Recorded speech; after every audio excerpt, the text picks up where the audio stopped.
JB, on peut faire un petit... Non, on va te faire ton entrée comme dans l'émission. Hein. Allez, c'est parti. Ouais, bienvenue sur Vous TV. Ah non. Alors JB, tu vas nous raconter cette histoire. Qu'est-ce qui s'est passé? Pourquoi Vous TV c'est terminé? Pourquoi il y a eu un écran noir mardi dernier? Et qu'est-ce que c'est que tous ces problèmes dans la presse? Je disais que c'était simple et finalement c'est très compliqué, en rédigeant quelques notes. Alors déjà, avant tout, je pourrais dire qu'on a, avec mes collègues, rédigé un communiqué pour la presse qui répondait surtout à un article de notre président du conseil de surveillance. Oui. Et voilà, ce qui est important de dire, c'est qu'on l'a quand même envoyé à toute la presse locale et que là, on remercie quand même Gazette Info de l'avoir passé. Voilà, alors, je ne sais pas si le reste est resté un petit peu frileux à notre réponse. Mais... je trouve ça assez étonnant, moi, le fait que personne n'ait relayé l'information, parce que je trouve ça un peu triste, étant donné qu'il s'agit quand même de quelque chose de très dijonnais, mine de rien, hein, parce que Vous TV, c'est la télévision dijonnaise. Derrière, les médias régionaux, et dijonnais en particulier, auraient dû, je pense, en parler un minimum. Ça a été très, très, très, très limité. Il y a eu quelques articles dans le BP, dans le bien public, mais bon, de surface. Point, ouais. Et puis, dès que ça a commencé à titiller, ce qui était un petit peu, finalement, sensible, étant donné que, si je ne m'abuse, un ancien dirigeant du BP fait partie de l'affaire, fait plus partie de l'affaire, mais fait partie de l'histoire en tout cas. Donc oui, mais bon, ça concerne énormément de monde. Hein. Je comprends un petit peu, de toute façon, la peur des médias. C'est assez énorme comme affaire, comme on le découvrira dans les semaines qui viennent peut-être. Nous, on n'a pas trop peur, nous. Alors tu peux y aller. Non, mais moi je voulais juste faire un petit rappel petit peu de ce qui s'est passé. Moi j'aimerais que les auditeurs comprennent en fait ce qui s'est passé. Pourquoi est-ce que d'une télé qui émettait des émissions en direct tous les jours, qui émettait des émissions enregistrées tout le long de la journée, etc., des rediffusions le soir, etc., bon, qui avait une vraie grille de programme, pourquoi on est passé de ça à rien en 2 secondes, sans aucun au revoir d'ailleurs? Voilà, non, puisqu'on nous a aimablement coupé l'antenne. Voilà, à peu près 3 heures avant l'audience au tribunal de commerce. Donc, ce qui n'est pas tout à fait normal, faire nos adieux. Alors, voilà, ce qui s'est passé, moi, ce que je peux dire en tout cas, moi, je suis arrivé au mois de septembre pour justement participer à la refonte de la chaîne, pour proposer une nouvelle grille des programmes, des nouvelles émissions, comme vous êtes bien placé pour les voir. On avait une chronique, tout à fait. Voilà, donc ça partait plutôt très très bien. Voilà, on a complètement refait l'esthétique de la chaîne. On avait un nouveau directeur et au mois de novembre, nous avons appris que le conseil régional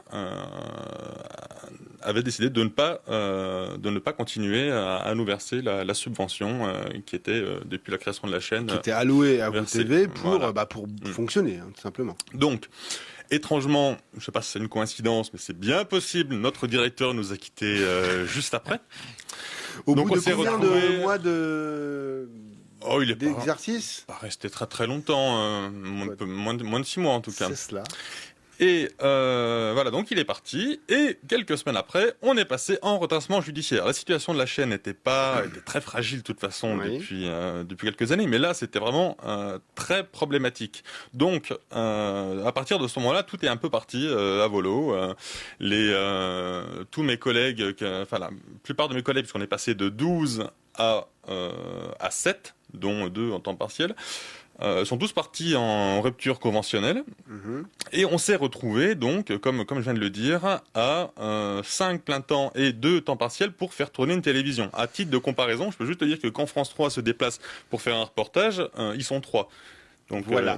Donc là, ça aurait voulu dire un reportage, toute la chaîne se casse. C'est ça. Donc c'était très difficile. En plus, bon, évidemment, tous les journalistes sont partis, à part les 2 présentateurs, à part Jonathan et Valentina, qui étaient en plateau sur le grand rendez-vous. Ils ne peuvent pas trop partir, étant donné qu'ils étaient devant la caméra. Voilà. Donc ça a laissé 3 personnes en dehors. Vous n'avez plus personne pour faire les JT. Vous avez plus personne. Finalement, il vous restait de la manœuvre technique. Oui. Qui est très importante, évidemment, réalisation, son, etc.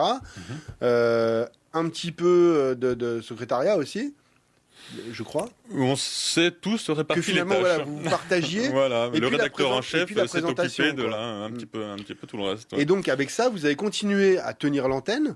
Ce que je trouve admirable, enfin, c'est pas pour lancer des fleurs, c'est pas mon genre, Mais je trouve ça assez admirable de votre part, parce que vous auriez très bien pu vous barrer. Hein. On a continué nos directs. Faut pas le nier, hein, très honnêtement, j'en ai parlé avec John. Tout le monde aurait pu se barrer en rupture conventionnelle à ce moment-là, et vous avez décidé de continuer, et je trouve ça réellement admirable. Mais on a continué, puisqu'on nous a aussi fait des promesses. On nous a fait miroiter pendant les 6 derniers mois des investissements qui finalement ne sont jamais arrivés, des mensonges, enfin bon, c'était magique, et on est surtout resté dans l'ignorance des finances réelles de la chaîne. Hein. Si on avait compté sur la direction pour nous tenir au courant, pour nous, on continuait de faire une émission ce soir. Ah oui. Voilà, on a non plus, enfin heureusement qu'on lit un petit peu la presse quand même, puisqu'on a découvert hier dans la presse que la société était liquidée. Notre présidente Karine Savina, qui est directrice de Mediapost et présidente du club sportif CDB, a démissionné la veille de l'audience au tribunal. Ah, mais comme c'est bizarre. Coïncidence ? Mais je ne crois pas. Non, impossible. C'est intéressant Voilà. ce que tu dis, ça veut dire que les gens quittent un navire de manière très opportuniste, on va dire. Voilà, contrairement à tout ce qu'elle a pu nous dire par le passé. Et donc moi j'étais présent à cet AG, on a insisté pour que le représentant des salariés, moi en l'occurrence, soit présent. Sûr, oui. Et j'ai assisté à une scène incroyable. J'ai très naïvement posé la question, excusez-moi, mais qui dirige la société à partir de maintenant ? Oui, étant donné que le directeur est parti, tout le monde a démissionné, qui ? Eh ben, je vais même te poser la question à toi, Gérald, puisque personne ne le savait. Il y avait à peu près un quart d'heure de flou où, c'était super. Énorme, c'est magique. Et finalement, il semblerait que le dernier responsable soit le président du conseil de surveillance, en l'occurrence monsieur Gérard Dupire, qui est donc un ancien adjoint de François Rebsamen. Tiens. Voilà. Et qui est, par ailleurs, mais il y a évidemment aucune cause à effet, le compagnon de notre chargé de développement, qui travaillait à la chaîne et qui devait nous rapporter un petit peu d'argent déjà et au moins des publicités à faire, évidemment. Donc en gros, toutes les personnes qui sont responsables de la chaîne se connaissent, ont des relations parfois privées, et finalement aucune ne venait à la chaîne pour faire son... Enfin, je veux pas dire, je ne sais pas, j'étais pas là, mais je veux dire, il n'y a pas eu... Comment dire, sans être mal compris, on va dire qu'on voyait pas trop ce qu'il faisait dans la chaîne, c'est ça ? Alors, sur la chaîne. C'est ça, mais bon, je peux être un petit peu plus précis quand même. Moi, sur place, on se posait des questions puisqu'on était dans l'ignorance, et je me suis rendu compte lors de cet AG d'un niveau d'amateurisme, mais j'ai rarement vu ça dans une équipe de direction. Pour avoir relu les comptes rendus, je peux donner quelques petits exemples. Hein, je pense que ça va faire très plaisir à mes collègues, et puis il n'y a pas de raison que les auditeurs soient pas au courant, puisque c'est passé dans la presse. Par exemple, notre dernier directeur n'est pas du tout issu du monde de l'audiovisuel, puisqu'il était musicien. Bon, après... Voilà, donc, mais on a quand même bien rigolé quand ce monsieur nous a dit un jour « Ah, c'est donc ceci qui vous appelait un banc de montage ». Ah, quand même. Voilà. Un autre exemple d'une autre personne très proche de l'affaire qui nous avait proposé gentiment de. Bon, après, je vous dis, moi, je suis sûr que c'est de l'amateurisme, donc c'est pas de la méchanceté. Qui nous avait proposé de raccorder. Alors voilà, je vous explique. Vous savez, il y avait un projet de programme un petit peu dans le genre Nouvelle Star, quelque chose comme ça. Oui, un télécrochet. Voilà, on avait parlé. Et il se trouve que les locaux sont assez petits, donc ne peuvent pas accueillir de spectateurs. Oui, tout à fait. Voilà. Donc on nous a proposé, évidemment on n'y avait pas pensé, de raccorder les images de studio avec des images prises dans un stade. Voilà. Donc ça nous pose évidemment quelques petits raccords, lumière, objet, raccord. Un petit problème éthique aussi, non quand même. Voilà, ça me semble énorme. Ça, ouais. Voilà, d'ailleurs, nous ici, on rajoute des. Ouais. Chut, dis rien. On fait ça tout le temps. La magie du spectacle. non mais de toute façon, nous on était les premiers à en rire, mais c'est dommage parce qu'on n'a plus tellement envie de rire. C'était sérieux cette proposition ? Ah oui, bien sûr. Et voilà, donc on a continué, on l'a déjà dit, hein, à être une poignée pour faire tourner la chaîne. Nous, on a entendu un petit peu tout et n'importe quoi sur la chaîne. On peut attester, nous on l'a vu, de visu, vraiment, il n'y a pas de souci. Vous étiez 4 ou 5. On a vu se dépeupler. Ah oui, en plus on voyait ça de semaine en semaine, on voyait un se barrer, 2 se barrer, 3 se barrer. Au bout d'un moment, on disait mais il va rester qui quoi pour filmer? C'est juste pas possible. Heureusement, vous avez eu le matériel longtemps. Jusqu'à la fin, et vous avez pu quand même assurer l'antenne. Mais je trouve incroyable de vous avoir laissé dans une expectative aussi forte. Et puis d'ailleurs, ça a été du coup les employés qui ont dû travailler à la place des directeurs, qui ont dû essayer de trouver des partenariats, qui ont dû essayer alors que c'est pas leur taf, quoi. Je veux dire, quand tu es journaliste ou quand tu es présentateur ou quand tu es à la régie, c'est pas à toi d'appeler pour savoir si on peut faire une publicité avec telle ou telle personne. Déjà, en plus, t'as pas le droit de signer. Donc je trouve ça incroyable, quoi. Non, mais il y a plein de choses. Il y a ça. Moi, j'ai fait une émission. Je suis pas du tout journaliste ni rien. J'ai fait une émission de cinéma parce que justement, il manquait. Qui était très bien, d'ailleurs. Très bien. Bah, voilà, si tu faisais un peu ton Laurent Veil. Mais... Oui, on réglera ça après, Carlos. Alors ça va. Non, mais voilà. Et puis bon, c'est un petit peu. Moi, j'encourage quand même un petit peu les auditeurs à suivre l'affaire et à se rapprocher un petit peu du fonctionnement et de la gestion scandaleuse, encore une fois, de la chaîne, puisqu'il faut le rappeler qu'il y a quand même un pourcentage assez important de financement public dans cette histoire. À vrai dire, depuis le début de WTV, il y avait quoi, une subvention de 350 000 euros par an, c'est ça? Peu de choses près. 3 fois 133. Finalement, si on calcule bien, c'est pas du tout ce qui est allé à la production. Non, mais il faut quand même le dire. Il y a quand même des choses qui sont parties. On se demande toujours où. Très honnêtement, il faut le dire. Ah, mais j'espère qu'il y aura une enquête. C'est pas du tout du mensonge ou vraiment de l'attaque ou quoi que ce soit. C'est que si on regarde les comptes, il y a des choses qui sont parties ailleurs. Faut pas le nier. Donc après, quand on a des gens qui tapent sur WTV simplement pour dire oui, l'argent est parti à volo, oui, enfin les gens qui bossent à WTV, ils sont pour rien, faut quand même le dire. Voilà, ils n'ont eu aucun pouvoir décisionnaire, et les gens qui ont eu un pouvoir décisionnaire disent maintenant qu'ils n'en ont jamais eu. Donc finalement, personne n'avait de pouvoir décisionnaire, mais il y a quand même des gens qui prenaient du pognon. Et je trouve ça assez, assez intéressant. Et peut-être assez dégueulasse, non? Je sais pas, c'est le mot qui me vient comme ça, mais je n'arrive pas à comprendre le système de fonctionnement de cette société. Alors, après, est-ce que c'était, comme elle était subventionnée, est-ce que c'était une société, elle n'était pas publique, on est d'accord? Non, c'est une société. C'est privé. Donc finalement, elle appartient maintenant à qui? Elle appartenait à qui, on sent? Alors là, c'est plutôt compliqué. Mais ce qui est sûr, c'est que la chaîne a fonctionné ces derniers temps avec, on va dire, 90%, un peu plus de 90% de financement public, puisque la chaîne était censée pouvoir subvenir, à ses besoins, donc par le biais de la publicité, comme n'importe quelle chaîne de télévision. Sûr, oui. Voilà. Et donc, ça n'a pas été fait. Là, je peux vous dire que c'est-à-dire que la personne en charge de trouver les publicités pour faire vivre la chaîne n'a pas trouvé de publicité, disons-le tout net, voilà. Sans citer de nom, on va pas... Voilà, c'est cette personne-là qui est... Non, mais on va pas rajouter en plus des problèmes à tous ces gens-là qui risquent d'en avoir d'ailleurs suffisamment bientôt. Je donc, pense, oui. C'est pas... Je pense qu'ils le méritent aussi un peu. Quelquefois, on récolte ce qu'on sème. Mais c'est surtout nous avoir pris pour des imbéciles. Nous, moi, je tiens vraiment à le dire, c'est pas parce que j'y travaille, mais je les côtoie tous les jours, mes collègues, et vraiment jusqu'au dernier moment. On a fait ce qu'on a pu. On avait un matériel qui était franchement limite, bien dépassé. On a essayé de faire des émissions. On a fait une émission sur le festival du film de Beaune, par exemple. Tout à fait. Vous êtes parti en reportage à Beaune. Vous avez tourné des images sur place. En plus avec des acteurs connus, etc. C'était pas forcément facile d'avoir les accrèdes, etc.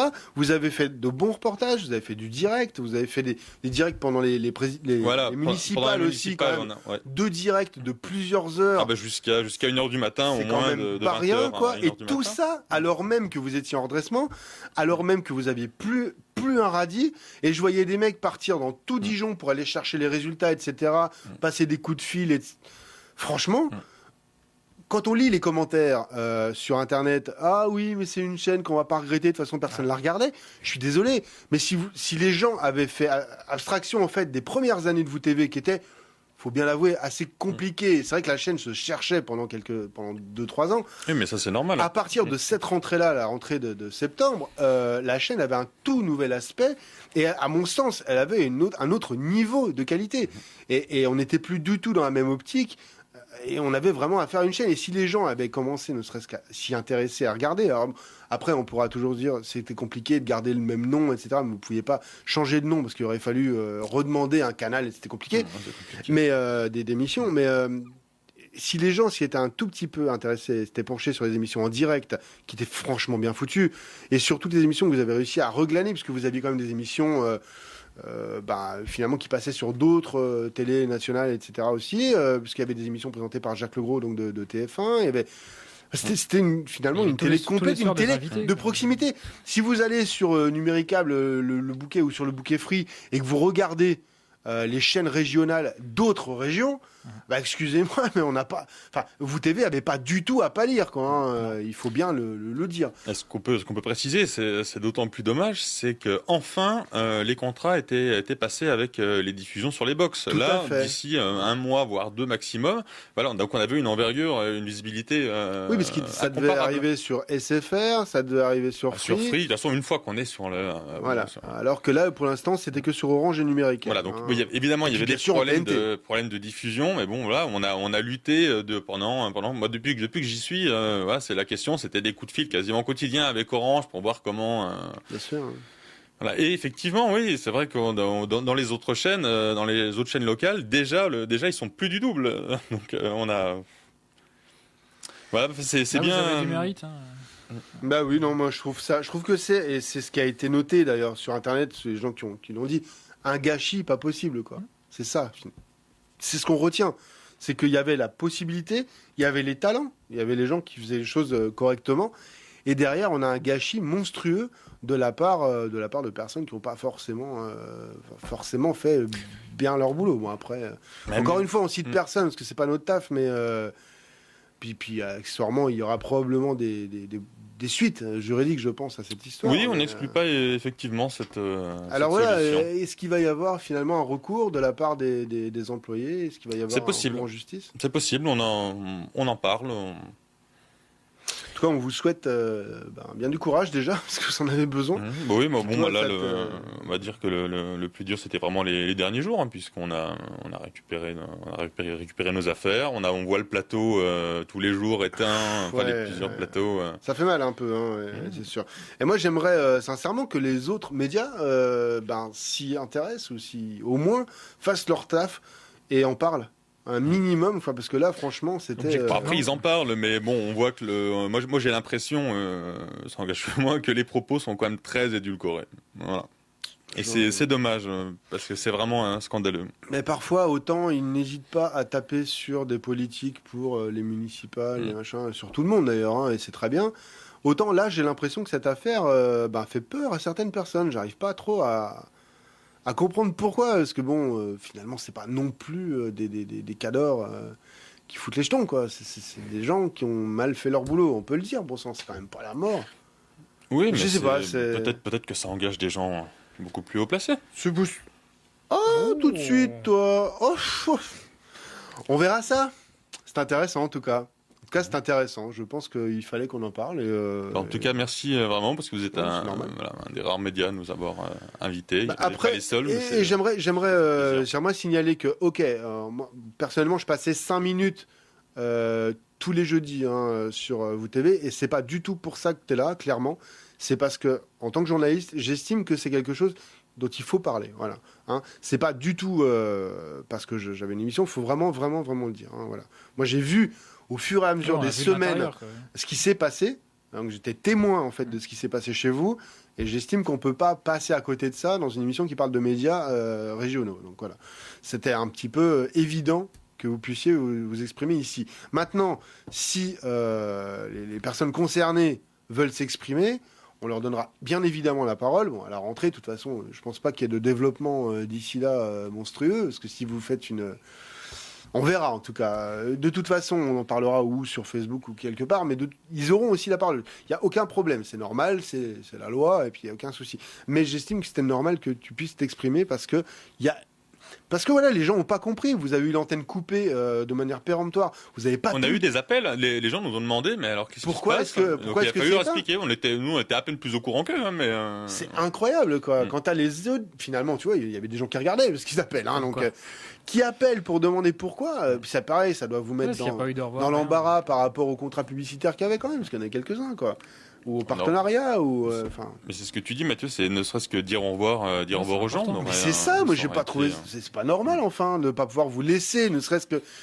Enfin, moi j'ai l'impression qu'on a voulu vous museler surtout pour que on est derrière. Sans rappel, sans courrier, sans rien. Hein. Certes, il y avait. C'est pas très légal, ça, si. On va se renseigner.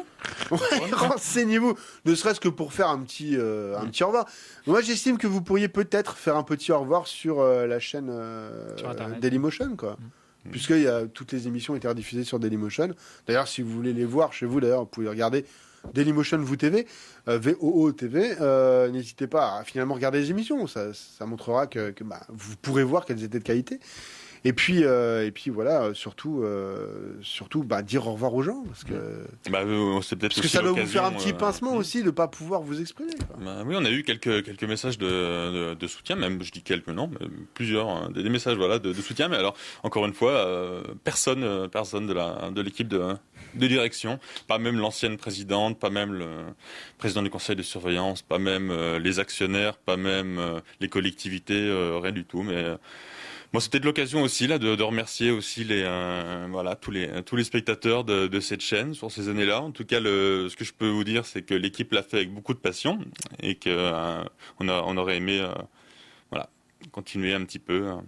Ce qui me tue, c'est qu'on sent vraiment, et on le sent dans ta voix, de toute façon, que ça vous touche, quoi. Tous, vous êtes vraiment meurtris, quoi. Ah oui, vous êtes meurtris. Je suis désolé, mais moi j'ai eu des gens au téléphone, j'ai vu des gens de WTV qui sont mal, quoi. Ils sont pas bien. On leur a piqué leur taf alors qu'ils le faisaient bien. Et je trouve ça particulièrement déplacé de la part de certaines personnes. Voilà. C'est tout. Donc personnellement, je vous soutiens. Je peux pas faire grand-chose d'autre que vous soutenir, malheureusement. Mais il est évident que de toute façon, vous pourrez toujours vous exprimer ici. Voilà. Enfin, en tout cas, si moi on me vire pas. Hein. Oui, fais attention à toi, Gérald, quand même. Hein. Je vais arriver Julien tout à l'heure. C'est peut-être un complot mondial. Non, merci beaucoup. Hein. Bon, parlons de choses un peu plus gaies, hein, quand même. Et oui, il y avait la grosse conférence de chez Google. Et Google, les maîtres du monde, hein, bien sûr. C'est eux. Qui ont fait un petit peu comme Apple, comme tous les ans, ils font leur conférence juste après Apple, et ils ont présenté des trucs vachement intéressants. La voiture connectée, super, on s'en fout. La montre connectée, super, on s'en fout.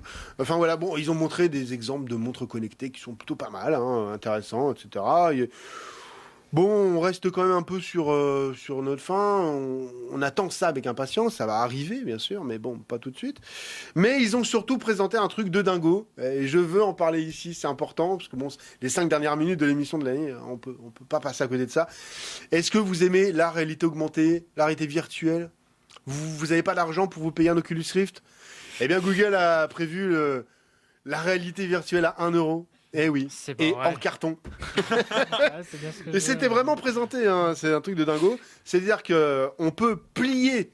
Alors il y a un patron qui est sorti vous pouvez imprimer un patron, vous calquez ça sur du carton, vous pliez votre carton, ça vous fait une sorte de masque, et à l'intérieur vous glissez une tablette numérique sous Android, et vous avez au final votre casque de réalité virtuelle pour peau de balle. Alors j'ai trouvé ça assez magique, ça me fait rire, en plus visuellement c'est fabuleux, hein. On ressemble à un Daft Punk après, ou un castor, oui c'est pas faux.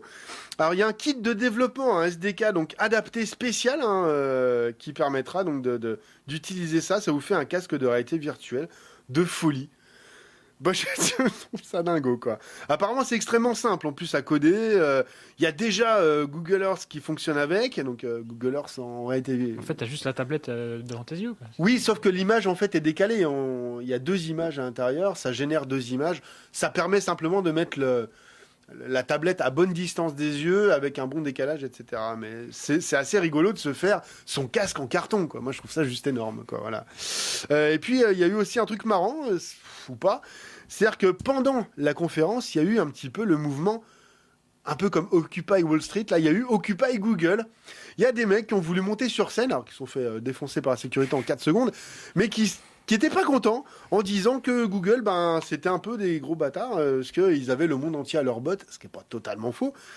Et donc c'était le mouvement Occupy Google qui a essayé de faire parler de lui, c'est plutôt pas mal. Ils se sont expliqués à la fin en disant: nous cherchons à créer et à maintenir un Internet qui agit comme une zone de liberté d'expression, un espace de communication et de partage d'informations et un lieu public. Malheureusement, Google, c'est un peu pas ça, donc on essaye de le montrer. Et je trouve ça assez amusant parce qu'ils avaient des petites banderoles et tout, les mecs. Ils ont laissé rentrer les manifestants. Je trouve ça rigolo. Il nous reste quelques minutes pour parler un peu de pognon, mine de rien. Et ouais, TF1 risque de perdre plusieurs millions d'euros. Pourquoi ? Oh non. Parce que finalement, c'était un peu cher d'acheter les matchs, même en revendant d'autres à beIN Sport. Donc là, ça me fait rire parce que j'arrête pas de voir que TF1 pleure parce que les gens regardent les matchs à partir de MyTF1, qui est leur site internet. Et lorsqu'on regarde MyTF1, on peut le regarder sur un browser, donc sur Internet Explorer, mais ça, je vous le conseille pas, sur Chrome ou sur Firefox, et on peut mettre un bloqueur de publicité. Et donc TF1 pleure parce qu'il y a un quart des personnes qui regardent ça avec un bloqueur de publicité, qui regardent les matchs de foot. Et donc du coup, ils n'ont pas de recettes correspondant à un quart des diffusions sur Internet. Et donc ils sont là en disant voilà, les gens vont tuer TF1 malheureusement. Sachant qu'il y avait 17 millions de personnes pour le match de la France. Mais bien sûr, alors j'ai envie de rire. J'ai envie de rire un petit peu, mes amis de chez TF1, parce que quand une bannière, un habillage de votre site internet peut coûter jusqu'à 400 000 euros, on évite de se plaindre. Et puis sinon, comment jeter de l'argent par les fenêtres ? Big Malion, vous savez, la grosse affaire, l'affaire qui a un petit peu éclaboussé et détruit l'UMP récemment. C'est assez intéressant parce que le Canard enchaîné a regardé un petit peu combien coûtaient finalement les compensations par rapport à ce que offrait cette société. Donc je vous le dis tout net. L'UMP utilisait des sites, pour héberger ces sites, utilisait la société OVH. Donc nous, on l'utilise avec Mathieu. OVH, ça coûte par an 38 euros. Eh bien, c'était donc facturé. Je sais même pas si je peux vous le dire, en fait. Est-ce que vous êtes prêts ? Vas-y, on t'écoute. 172 000 euros. Ah ouais, voilà. Non, j'ai pas payé ça. Non, pardon, le site web en tout coûtait 640 000 euros. Ah oui. Plutôt cher, je trouve. Le fait d'utiliser la e-réputation, donc Facebook et tout, c'était 200 000 euros. Plutôt pas mal. La newsletter coûtait 172 000 euros à envoyer pour 40 newsletters par an. Est-ce que c'est envoyé à la main ? Et voilà. Et donc, c'est quand même assez incroyable. Tout était chez OVH, donc apparemment OVH ils savent pas vraiment monétiser leurs offres parce qu'ils auraient pu passer de 10 euros par mois à apparemment 200 000 euros. Les gars, ils sont très mauvais, en tout cas en communication. On remercie Big Malion et on remercie surtout beaucoup l'UMP pour nous avoir donné des cours de monétisation sur Internet. Ces mecs-là savent y faire et je pense que vous Théo dû en prendre de la graine. On va leur proposer nos services. Voilà, je pense que finalement la solution c'était les fausses factures. Bien, nous sommes très engagés en cette fin d'année, je trouve. On n'est pas content, voilà, mais c'est très très bien en même temps de pouvoir que les gens puissent s'exprimer. Bien entendu, ce dont on a parlé, c'est pas à Campus qui le dit, c'est bien entendu nous. C'est notre responsabilité, il n'y a aucun problème, j'irai en prison s'il le faut. Merci JB d'avoir été là. On remercie, il est parti tout à l'heure, mais on remercie notre cher ami Fred d'avoir été présent également pour donc du 3 au 5 juillet, Arcade Maniac et surtout donc le festival Dièse dans tout Dijon, qui sera un excellent festival encore une fois. Merci beaucoup Mathieu d'avoir été là cette année. Il y a du plaisir, je serai là. Merci notre cher réalisateur qui nous fait plaisir à voir. Tu es tellement beau et magnifique avec tes couleurs chatoyantes. Je suis encore là l'année prochaine, tu sais. Mon cher Andrea, on se reverra alors. Si j'ai pas un coup de pied aux fesses, mais là il faut que tu te taises. T'as épuisé ton temps de parole pour cette année. Oui, pour cette année. Allez, on dira plus quand on en saura plus. Et à l'année prochaine. C'est ça.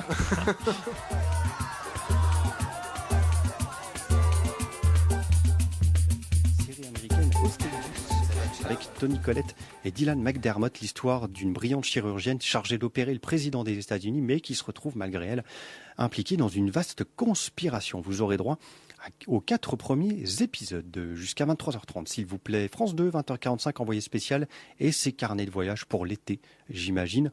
Nous verrons si on peut maigrir d'un clic, voilà, puisque en France, 2 femmes sur 3 et 1 homme sur 2 chercheraient à maigrir et ils peuvent piocher sur Internet des exercices, des techniques, des recettes, des programmes minceurs etc. Ce coaching en ligne a-t-il fait ses preuves, se demandent Guylaine et Françoise. Sinon, on ira à Bali, une nouvelle destination. Voilà, les plages, les rizières, les volcans et la douceur de vivre. Et de plus en plus de Français se laissent tenter par celle qu'on appelle l'île des dieux. Et pourtant, les 4 millions de Balinais redoutent les effets pervers de ce tourisme envahissant, notamment pour leur identité et pour l'environnement. Il y aura un troisième sujet, mais on ne m'a pas communiqué la thématique. 22h50, complément d'enquête présenté par Benoît Duquesne, évidemment, sur les hommes de l'année.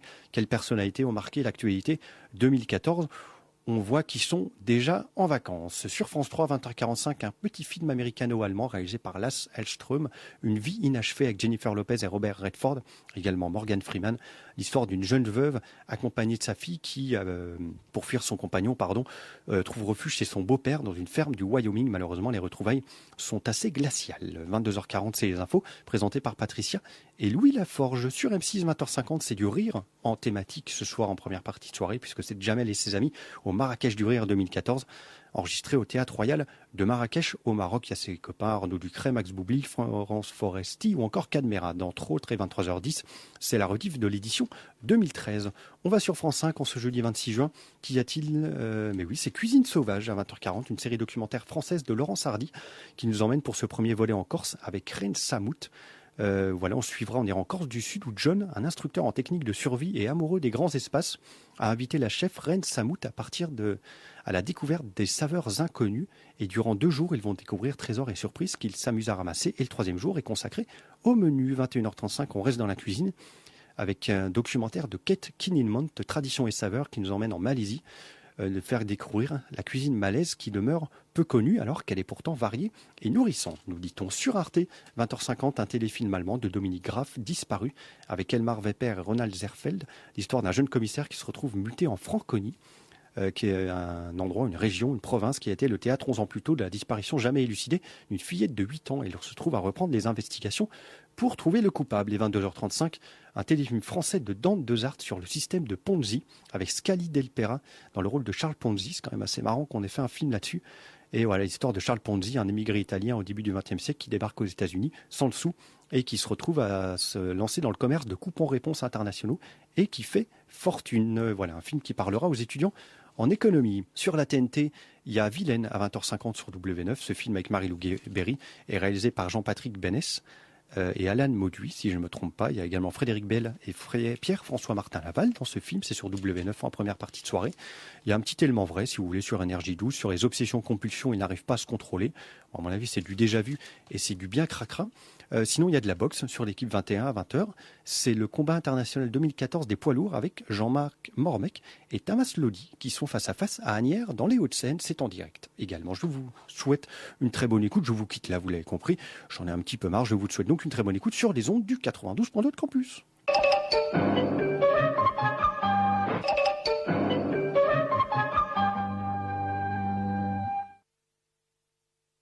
Campus 92.2. Absolutely smashing it down for you. It's all about the radio.